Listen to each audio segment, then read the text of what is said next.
Well, good morning, everybody. Hopefully, you guys are having a wonderful Saturday morning. It is an honor and a pleasure to be here with you today on this beautiful Saturday here from Texas. So, wherever you are, hopefully, like I said, your coffee's nice and hot. Maybe you're having a great breakfast.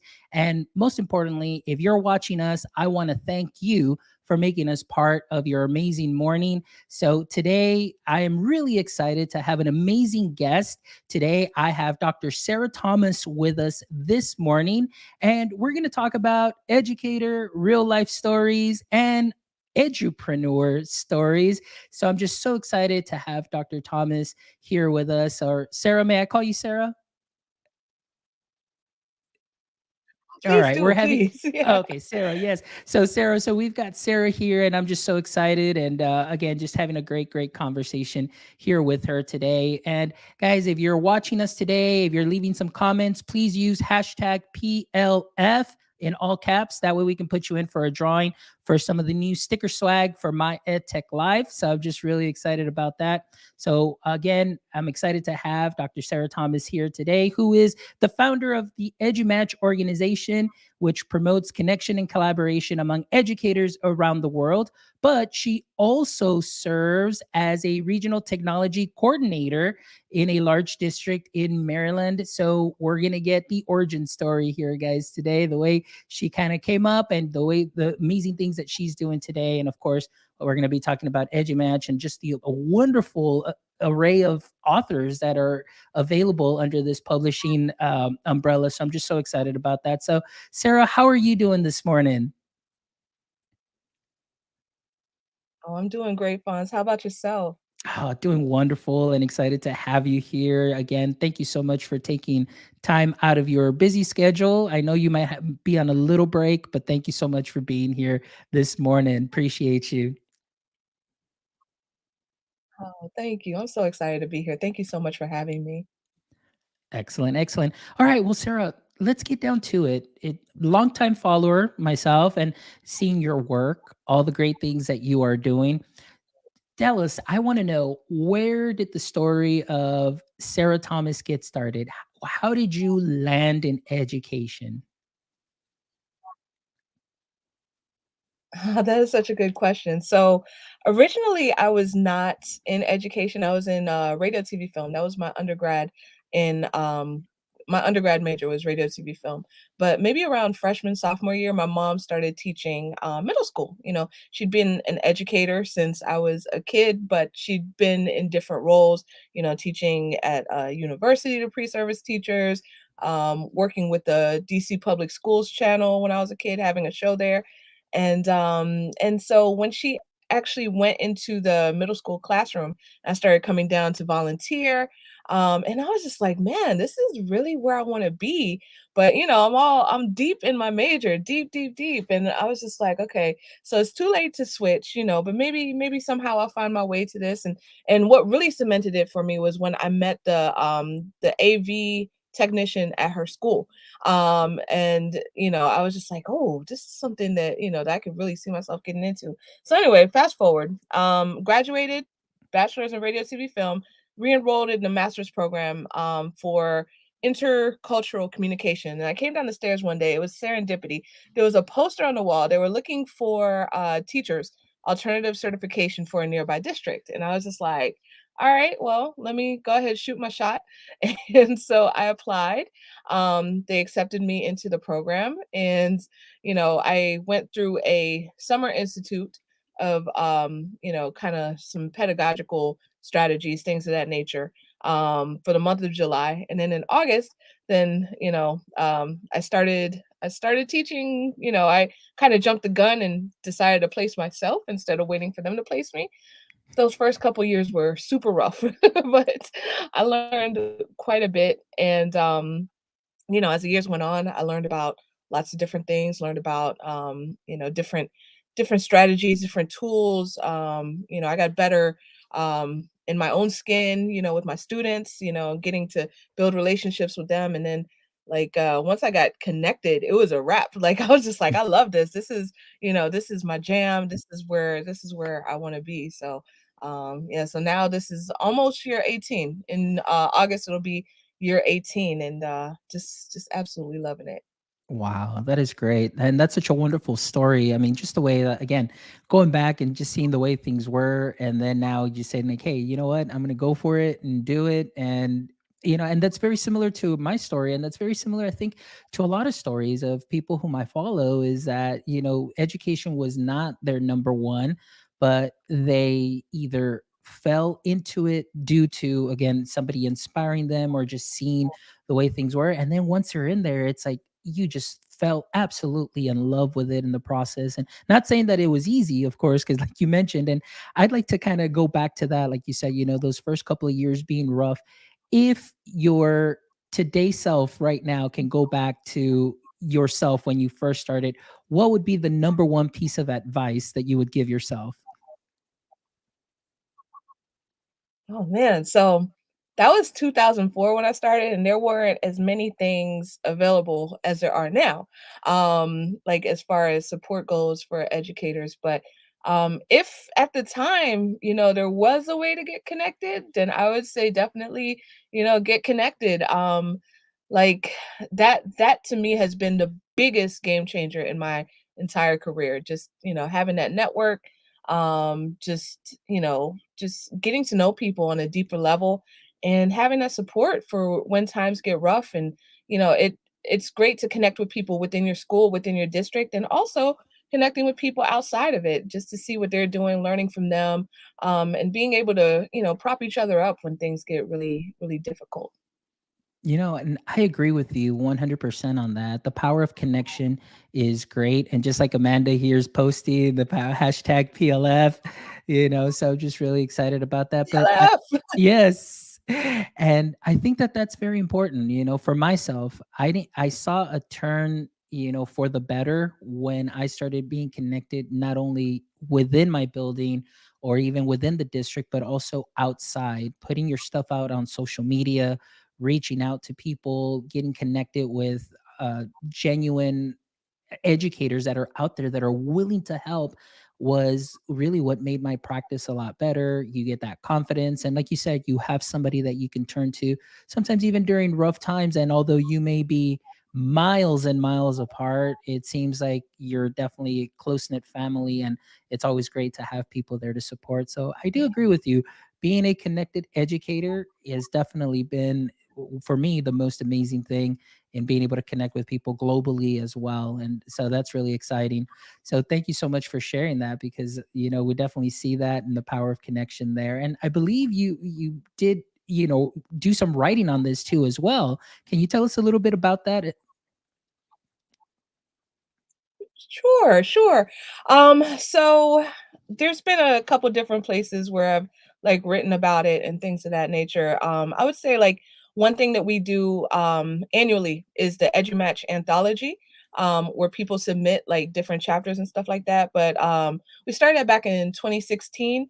And I remember just kind of, I know that we're going to be talking about EduMatch later, but just kind of wrote about that. But I would say that mainly like my main form of communication about that topic has been I guess an ISTE Ignite I did back in 2017 where I really got to talk about it on stage, and I was just honored to have that opportunity, and I was just so happy that that it that the networking, the connections, that idea really resonated with folks, and folks who had been doing it for a long time, they were just like, yeah, this is how I feel as well. So that feedback, just getting that feedback was just really amazing. But yeah, I would say also within our anthology, that's just kind of like an example of it like living, with all these people submitting chapters of what they do, what they're learning about every year, our EduMatch snapshot in the education, and just compiling that and learning from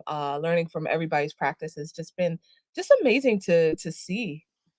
Man, that is wonderful. And I love it. And we're going to talk a little bit more about all of these opportunities that you've had because I know if people may not be familiar with your work, you do a lot of national presentations, global presentations, with ISTE and through EduMatch and through a lot of other entities that you do work with. And we'll definitely get to that because there might be some educators that are out there that this might be something that they're inspired by or they would love to do, but maybe some of them may not know where to start. But I think we already hit at least that first major point, which is the power of connection and connecting with other educators that can definitely help you in that aspect and share your work and get ideas from too as well. So I'm really excited about that. So let's talk a little bit, let's go back again to, Sarah Thomas, coming up and, getting your work and starting, and then all of a sudden, you're connecting, you're putting your work out there.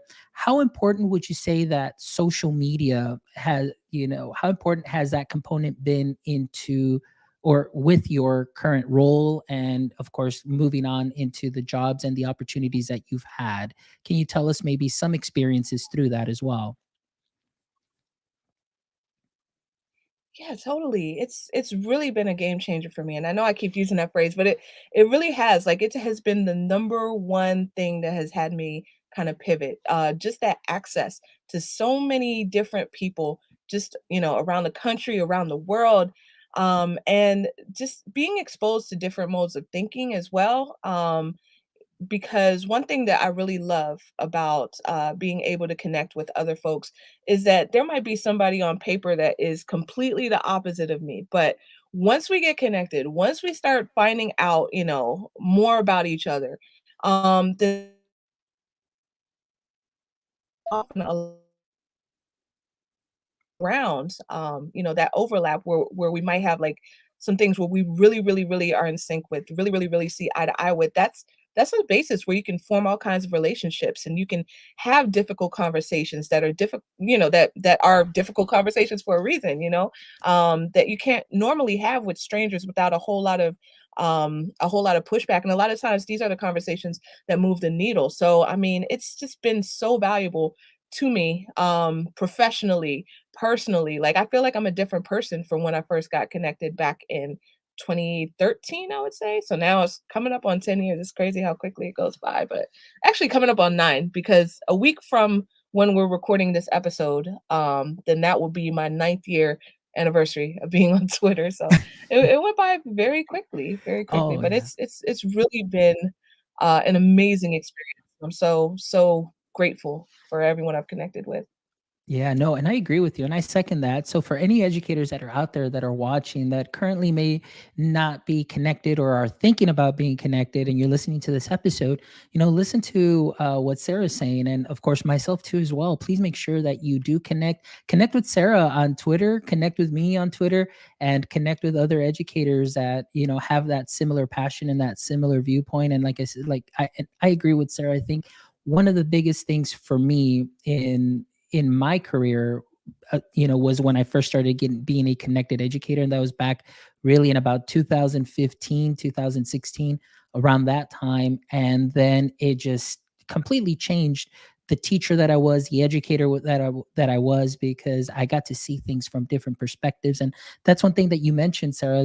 Being able to see things from a different lens, from a different viewpoint, and maybe some things going on in your current role that you have those difficult conversations that maybe people don't want to have within your building community or within your district, but you can reach out to others and say, hey, if how are you all handling this, what's going on here, what are some ways to overcome this? And it's amazing how willing people are to how willing they are to help. And I think that's something that is definitely very important, to have that support system. So definitely agree. So make sure you get connected, guys, because it'll make a difference, for sure, in your practice. All right. So now, talking a little bit more about those opportunities, Sarah. Now you're coming up, you're working in the school. Where did that passion now then to move up to that next level? Where did that come from? Was that something that you already had intended? Did you think maybe, no, this is where I want to be in the classroom, for a good while? Or, what, let's see what else is out there, because now you're working as a technology coordinator. So what inspired that next move? Yeah. So I absolutely love my time in the classroom. Like I was there for 10 and a half years. And especially the later years, I was just like, oh my goodness, this is just so amazing. Like I love having the connection with the students, with their parents, things of that nature. Um, Around year, I would say year 5 or 6, then I had started at the school where I spent the longest time, a French immersion school. And at that time, there was a grant in my district for sharing technology with the Educators program. That's what it was called, and it was put on by this team called the Technology Training Team. And from there, I learned so much, and it was a pivotal time in my career because this was like after the rough years that I talked about. So I had like 3 rough years. I had one like okay year, and then I went to this French immersion school, and just the principal was amazing and empowering, and just everything just took off from there. And that was the time when I connected with the technology training team, and we got accepted for the sharing technology with educators program, and they taught us there. This was like 2008, I want to say 2008ish. They taught us about podcasting. They taught us about at the time, wikis were really big. Let me see what else. There were a few other things. I think VoiceThread, and there was one other thing I can't remember. But I was just introduced to all of this really cool stuff that I had never seen, never heard of before, and I was just like, mind blown. Especially coming from the radio, TV, film background. So I started doing this stuff, and then they had a program. I want to say maybe a year or two later, that was the Technology Leader Academy. So they accepted me in there, and this was incredible for me because I didn't see myself as a leader. I had like the baggage from the first few years that were really rough, and I kind of saw myself as a quote unquote struggling teacher still. But after a few years where I was able to put in practice the things I learned and really build up my skill set and really learn from and with my students, um, then just that validation, being accepted into that Technology Leadership Academy, it really changed my perspective of myself and what was capable and what was just possible for me. And so at that point, I was just like, these people have done amazing things for me. And if I ever get a chance to join that team, then I will be honored to be in it. And lo and behold, I'm trying not to get all misty here, but lo and behold, fast forward a few years, and they did have an opening. And so I applied, and they accepted me, and I've been there now for the past going on 7 years. And I mean, I'm still as honored as I was on day one to join, and be able to be part of such a team that has really changed me, and supported me and just shifted my entire perspective. Man, that is so wonderful. And that's just so great, and again, a testimony to just the hard work. And then, of course, working hard to getting into this role, this position, and then obviously showing what you can do and the amazing things that you were able to accomplish as well. And then being able to move into this current role now. And now you kind of give back at exponentially, I would say, because sometimes, in the classroom, you're working with your kiddos, you're in the classroom, you've got either 30 kids or depending if you've got rotation. But now it's like, now you're working with the teachers, and some of the things that you get to do now, you're affecting so many more people in such a positive way. And that's really exciting. So I'm really excited about that. So 7 years now in there. And I'm sure that those first couple of years, how did that transition go from classroom to this next role? I'm kind of curious about that. Was it kind of like, whoa, like this is way too fast, or like, hey, you know what? I'm like a fish in water here and I'm good to go. So tell us a little bit about that transition. Yeah, the transition was like super cool. It was a lot more easy than I would have anticipated. The reason being that when I started getting connected, well, first, actually, let me back it up. So, after Technology Leadership Academy, I started doing CPD classes for the technology training team. So, in our district, I don't know if it's across the U.S., but we have CPD credits to recertify. So I started teaching some of those classes for the team, and so I started really getting to know them, and staying in contact with them, they really became not just, not just people in my district, not just central office people, but my friends. I felt like really built a connection and a relationship with the team. And at the same time, once I got connected and I started doing presentations, conferences, things of that nature, then it started, that is the majority of what I do now. So I felt very kind of prepared, already knowing most of the people on the team, and also having done these presentations, these conferences for a few years before I joined the team. And it was a very smooth transition. I would say the hardest part, and it still remains the hardest part to this day, is just missing the kids, because just oh my goodness, like the last batch of kids I had, especially, I had them at the French immersion school from the time they were in second grade until the time they were in 8th grade. And, so I left at the same time that they did. I actually was in a high school for about 4 months before I joined the technology training team. And, I still got to see some of them, but I really, really missed them. But now, I have the opportunity to actually help cover classes, because I mean it's bittersweet. Like I love being back with the kids, but it is because of a teacher shortage. So, just acknowledging that part of it as well. Um, but but I am really loving the connections with the students and with their parents, so I feel like I'm getting the best of both worlds, getting to do my job as a regional technology coordinator, and also getting to build relationships with a new group of students.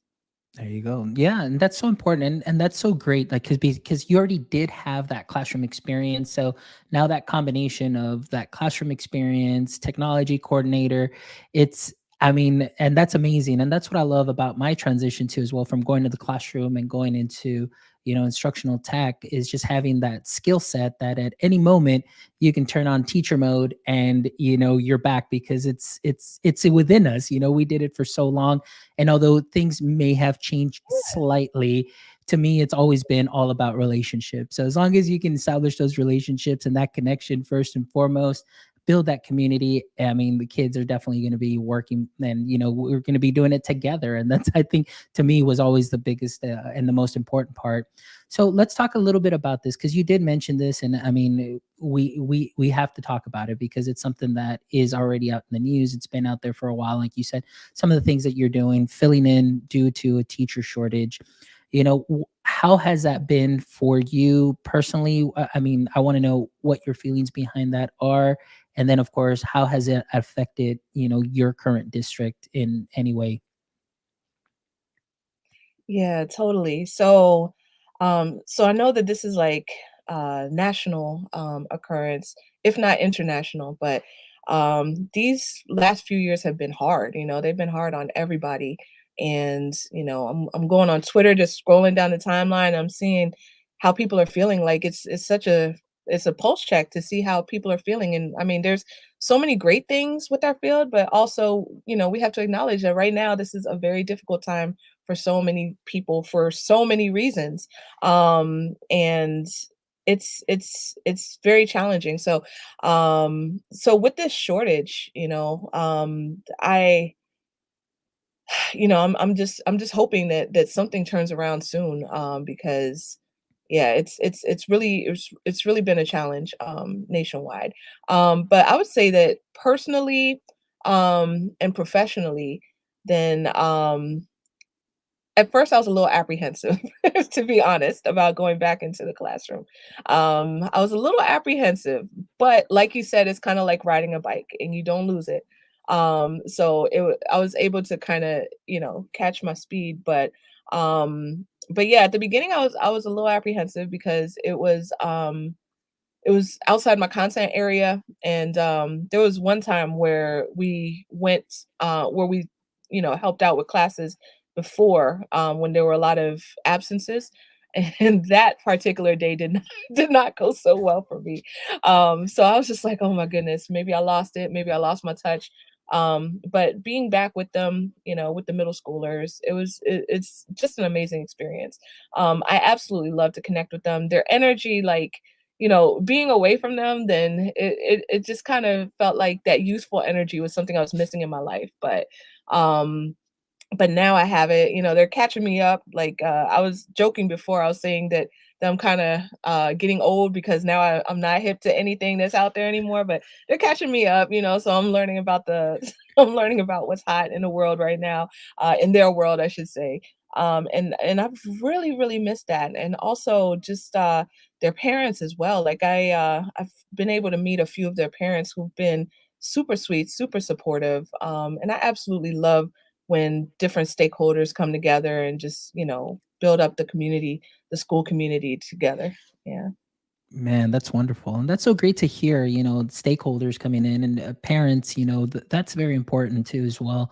Being able to, have the parents feel welcome coming in, to all the schools, working with them, just open communication that really does make a big difference, So that's really exciting. But it's nice to hear that story too, because sometimes, as adults, we're a little bit out of the loop to what's hip. But that's one thing that I really appreciated about my students when I was in the classroom.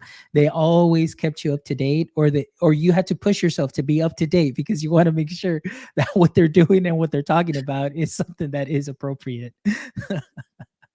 So yeah, that's excellent. Yeah, for All sure. right. For Well, sure. now let's kind of transition a little bit. So now, you talked to us about, kind of your origin story coming up, what you've been doing, how you moved up. And now I want to know, where did the idea, of this next step in doing EduMatch come from? What sparked that notion to say, hey, you know what, this is something I want to do? And you've grown it, to be Mm, very well known. And like I mentioned earlier, just the amount of authors that you have, the books, and of course the PD. You guys are a PD partner also as well, and you offering PD, nationwide. So tell me a little bit about that story. Where did this idea come from? yeah, yeah, totally. This was like almost the little engine that never was, I guess, if I'm like stealing a children's book name. But it was just a random idea on a Friday night. I was on Boxer with one of my buddies, Franz Davis, also in Texas. And so we were chatting, and so she said something because at the time she was, I believe, a district math coach, if I'm not mistaken.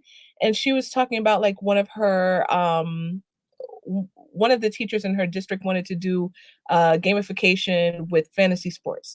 So I was just like, okay, well, I just had this conversation with my cousin who used to be a New York math teacher, and he just gave me a book about gamification with math and fantasy sports. And I was just like, y'all should like talk, y'all should meet or whatever. And we should also bring in Chris Aviles, who you've had on your show. I was just listening to that episode like yesterday. But I was just like, yeah, three of you should get together. Y'all should have a conversation. And so at that point, I was like, wait a minute, hold up. Is there something that will connect person A with person B with person C? And along similar interests, and just having a conversation and seeing what comes from there. So I looked, of course, there were Twitter chats at the time, there were Voxer groups, there were Facebook groups, but nothing that directly made those introductions. So I was just like, all right, all right. So I signed up for a Twitter account. EduMatch, like one word was taken, so I put edu_match. And at that point, I just put together a Google form and was just like, is anybody interested in making some new connections? And so someone in Australia was like, yeah, I'll do it. So actually, no, I take that back. The Google form came later, but I in a DM, I asked him to tell me more about himself. So everything that he sent me in this very short bio, I just kind of hashtagged and tweeted out a sentence like maybe every 3 or 4 hours, and just put different hashtags on it. And at the end of the day, I was just like, how did this work for you? And he's just like, I met about 20 people. I was just like, cool. So he was just like, just keep it going. So I was just like, all right. So at that point, I set up the Google form and a website, and people started signing up. So I did this EduMatch Person of the Day thing for about maybe 2 years, where eventually, as folks signed up, then the database, we had this database on Google Sheets, and I would just tag folks and be like, yeah, connect with this person, our person of the day who's into blah blah blah, just as you are. And so did that for a while. Other stuff started happening, so it became unsustainable. But as people joined, they brought their ideas. Like somebody was like, "Do a Voxer groups," and then somebody was like, "Do a Facebook group, do a podcast, do a Twitter chat," and all of these different ideas. So I tried them out. They were good. So when they were good, then I kept them. And so the Twitter forum kind of fell away, but started doing other things like tweet and talk, which was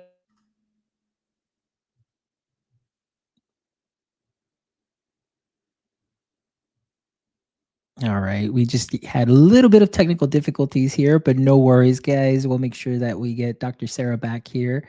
And okay. there I'm we so go. sorry about that. Hey, no worries. It's all Okay. good. If you could just go back just a little bit, that Oh, way we can continue there with the tweet and talk and all that good stuff. oh yeah, totally, totally. So with the tweet and talk, we would do that Sundays. Twitter chat, with a video panel of folks just kind of talking on a topic.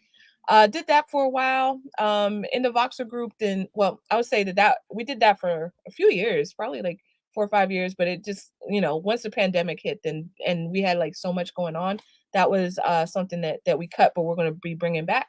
But also in the Voxer group, then we were talking one day about bucket lists. What do you want to do before you retire? And so many people were like, write a book, write a book. So that's when our EduMatch snapshot in education started that I talked about a little earlier. And then from there, people were asking about doing solo books. So we started EduMatch Publishing at that point. And, that continued to kind of grow. And a huge shout out to the team that's behind it. So we've together we've been able to put out, I don't even know how many books, probably around 85 at this point, 85, 90, something like that. And as you said, the PD part came along shortly thereafter, and somewhere in between we had the nonprofit that we started up. So shout out to the whole board of directors there as well. And we just gave away our round 2 of funding for the mini grants. So and we'll be following up with a round 3 soon. But we funded a couple of educator projects that they're doing with their students.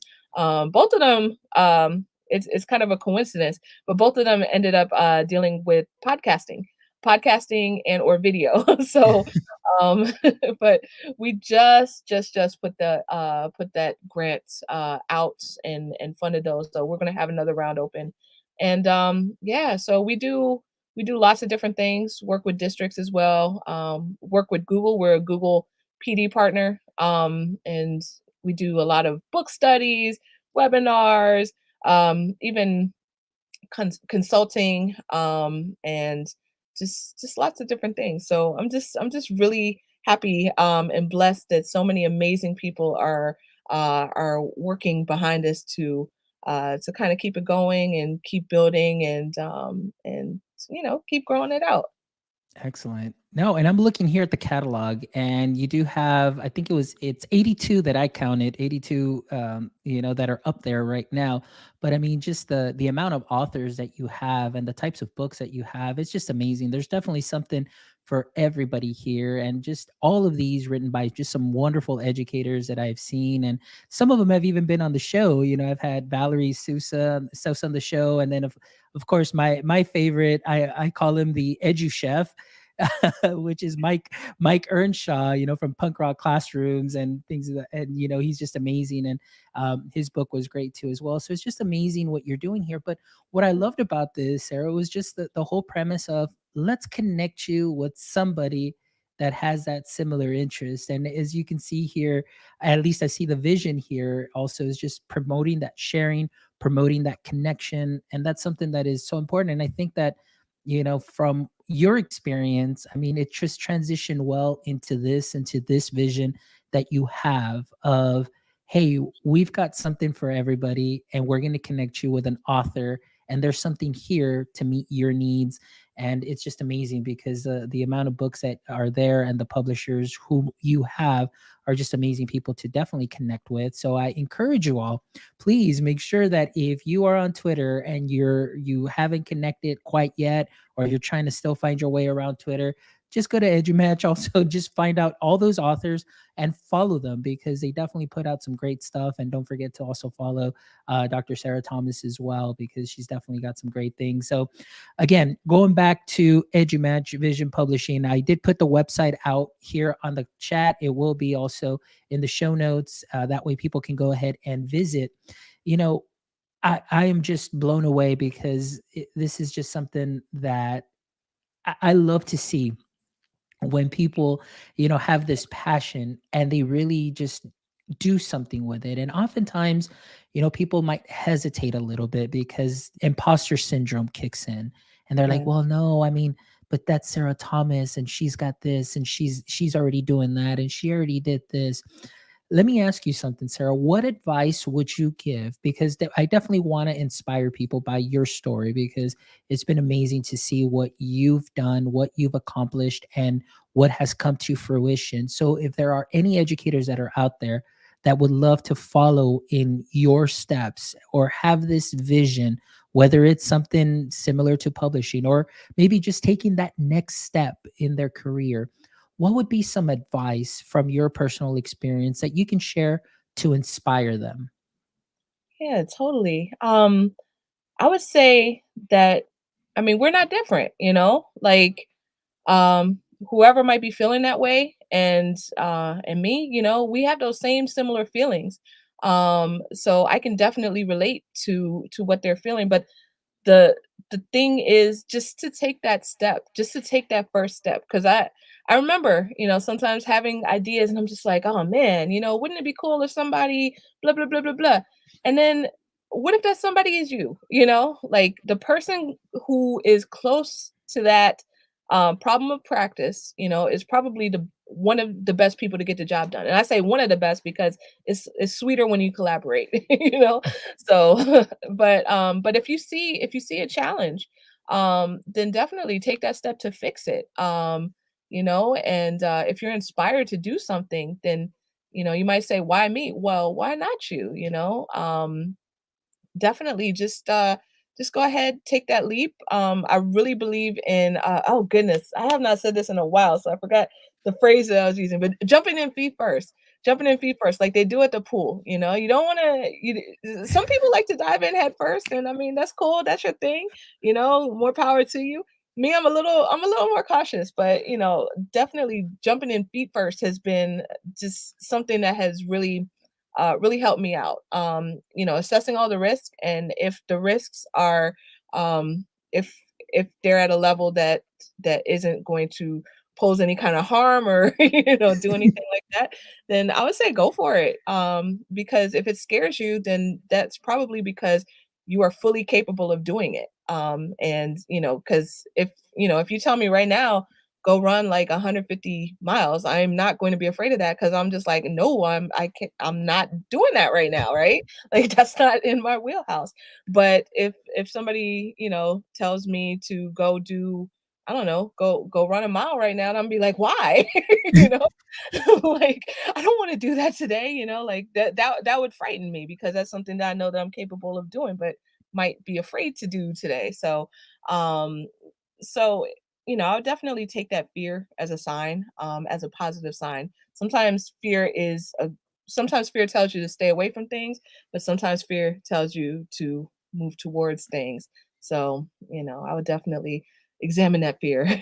Excellent. Well, that's some great, great advice. So, for all of you that are listening or going to be rewatching this episode or listening to this episode, you heard it here. Some great advice from Dr. Sarah Thomas. And again, hopefully, if, in this episode, you've definitely heard real life educator stories. You've heard her origin story, where she's coming from, where she's been, where she's at. And I know that this is not, where she's going to be for a while. So, Sarah, are there anything going on, any plans or anything as far as EduMatch or anything else that you may be currently working on that you'd like to share? There is. There's there's quite change coming to my life. And I will be announcing that shortly, but I'll tease it out here that my Twitter pin profile, pin tweet says that right now it's a season of transformation, and it is a season of great personal transformation. So I'll leave it at that. There'll be more coming, probably in late June, early July. Some folks might already know, but things are shifting. There's going to be a big shift in my world coming soon. And regarding EduMatch, then we're hoping to still continue to grow it and still continue to evolve over time. So definitely for anybody who's listening or watching, then please, come check us out. Come join the fam. For sure, for sure. Well, thanks for sharing that. But before we go, Sarah, this has been a great conversation. But definitely, these are the last questions that I love to end with. Just something to add a little lighter note. Very similar to what Rochelle does on the show. Sometimes they do, put the questions out there. Melody puts questions out there. But one of my questions that I love to ask my guests here is, right now, currently in the state of education, what would you currently say is your edu kryptonite right now? Whoo, Edu Kryptonite. My goodness, that is a good one. I would say time. Time and opportunity, but not opportunity in the sense of lacking opportunity, opportunity in the fact that there's so many opportunities out there and trying to find the time to do them all because I want to do it all, but I'm horrible a lot of times when it comes to time management and I'm horrible when it comes to prioritization. So those are my kryptonite right now because I really do want to do it all, but sometimes you just gotta like, sometimes you can't, sometimes Yeah. you gotta, like, listen to your body, listen to your schedule, listen to your priorities, so, but yeah, really, just looking forward to finding that balance. I know it doesn't really exist, but a better balance, I would say, of, There you go. yeah. All right. That's good. That's good. Definitely some sound advice there, something that's needed because oftentimes, I consider myself a multi-passionate learner. Like I love to dip my toes in everything and want to learn all of the things, but sometimes there isn't enough time in the day to get all that done and you got to prioritize. But yeah, definitely time is definitely one of those. All right. Next question. If you can make one of your hobbies into a profession, which hobby would it be? That one would probably be music. Music, yeah. I haven't had a chance to really do my music as much as I wanted to, but yeah, music is like my life force and it's been lacking. It's been lacking. I need to make time for it. All right, all right, excellent. So, as far as music is concerned, is it playing instruments? Is it DJing? Which one would it be?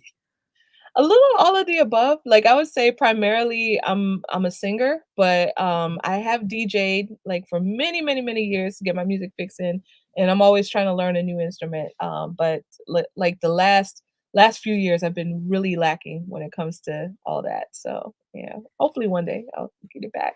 All right, all right. And now the last question: if you could have a billboard with anything on it, what would it be and why?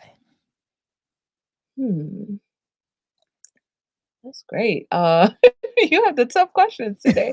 Um, let me see. I guess kinda going back to our theme of connection, um, build deeper connections, like, get to know people, be a little vulnerable, and I know that that part people have to use their discretion because sometimes some spaces are not safe, but being willing and open to being vulnerable and getting to making new friends, like, I think that is, that would be the one piece of advice that would have, and probably all that wouldn't fit on the billboard, but that's kind of the message if you could boil it down to its essence.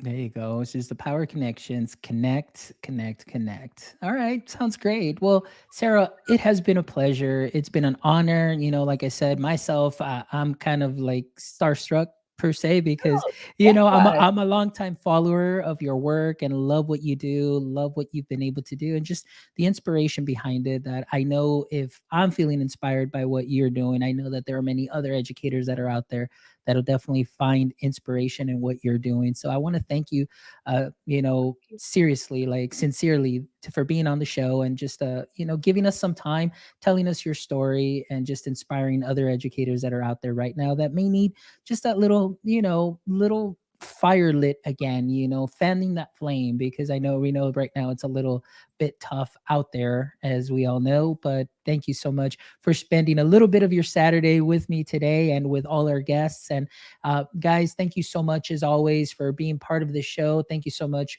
for those of you that did participate today in the chat. Those of you that are going to be rewatching or re-listening to this episode, thank you so much from the bottom of my heart for making my EdTech life what it is today. And please don't hesitate to reach out to us, to give us some feedback on our webpage.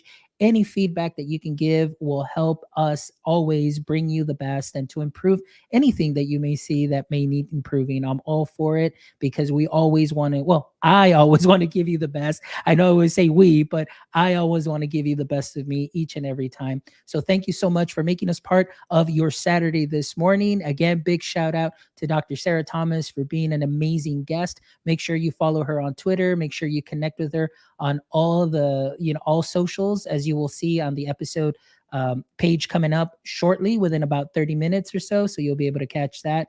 And again, thank you so much for making us part of your morning. But until next time, my friends, don't forget, stay techie.